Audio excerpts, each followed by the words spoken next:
Hello guys! For today's video, ayan, dito na naman kami sa taunang painting fest dito sa lugar namin sa Kulta, Germany. Ayan po. So, more on po ang mga painting dito ay mga natures. Ayan, mga bulaklak, kung makikita niyo po. Ayan, mga fruits, ayan, strawberries, mga animals. Ayan, about nature po, karamihan dito yung makikita niyo mga painting. So far ngayong year, medyo konti lang po yung mga dumayo. Kasi po, iba't iba po kasing, iba't ibang lugar dito sa Germany ang pumupunta dito para magtayo ng mga stall nila, para sa paninda, may mga wood crafts. So, iba-iba po yung mga, iba-iba po yung mga paninda, may mga, sa mga arts. Basta po about sa arts, ayan.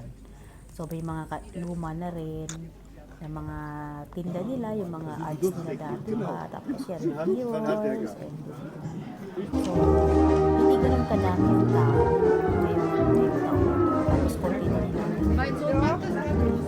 hindi gaya last year o yung sumunod na taon, as in, ang dami po talaga, ngayon po talaga yung mga tao na pumunta. Ngayon po, pagdating na may mga, hindi ganun kapuno.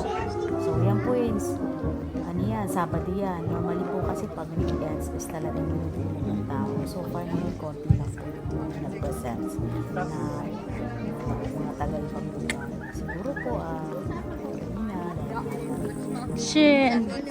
mga gasolina, so malalayo yung lugar nila. So, ang kagandahan din po dito, ganda rin po ng mga flowers sa paligid, mga garden.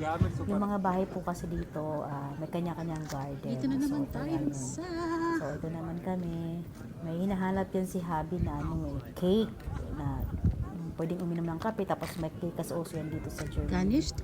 So, ayan. So, wala kami nakita. So, ayan, may mga nagiinuman na beer. So, ayan po. So, inulit ko lang yung una ko. Kasi, konti lang po kasi binidyo ko talaga kasi wala naman siya gaano talaga, ngayon. Mga nagtitinda. So, ayan. Kahit nga po picture, konti lang po yung nagawa kong picture, gawa ng konti lang din yung nagtinda. Ayan.